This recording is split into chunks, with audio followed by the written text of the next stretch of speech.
در عشق تو ای به وفا من به گناهم، این را بدان عاشق تو نیستم من هرگز.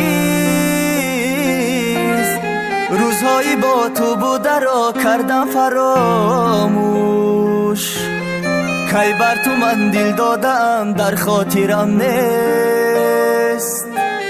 من از تو دورم، تو دیگر رفتی زیادم. چند بار به تو گفتم که من دوستت ندارم، وقت تو رفتی از برم به خاطرات.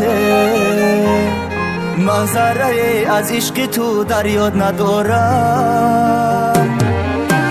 کارت همیشه ناز بود و قهری و آشتی، عشقم گذشت به تو به مثل یک بهاره. عمری جوانی را برایت پیر کردم، رفتی مرا در زندگی کردی تو خاره. حیفی همان روزهایی که با تو گذشتند، در راه تو بودم فقط چشم انتظاره.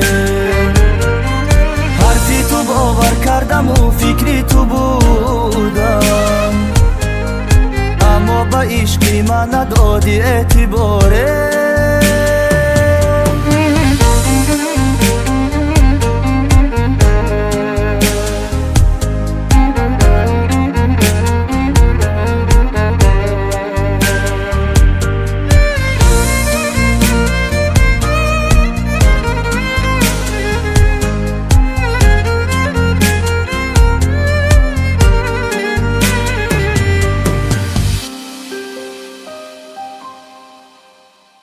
روزهای خوبی زندگی زهری تنم شد، جان شیرینم را قریب از دست دادم.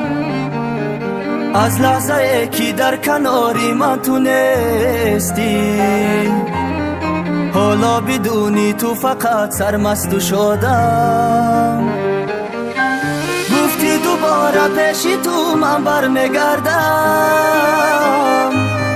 در قلب خود جای برای تو ندارم. از چی سبب ترکی منی عاشق تو کردی، رفتی بیرو با تو دیگر کار ندارم. حالا پشیمانم چرا دل با تو بستم، رحم نکردی بر دلی غمگین و خستم. هیچ کس نمان تا بگویم دردی دلم رو، کنجی قفس از به کسی آن گریستم. هرگز نمیخواهم تو را دیگر ببینم، به وفا اکنون کردم تو را فراموش.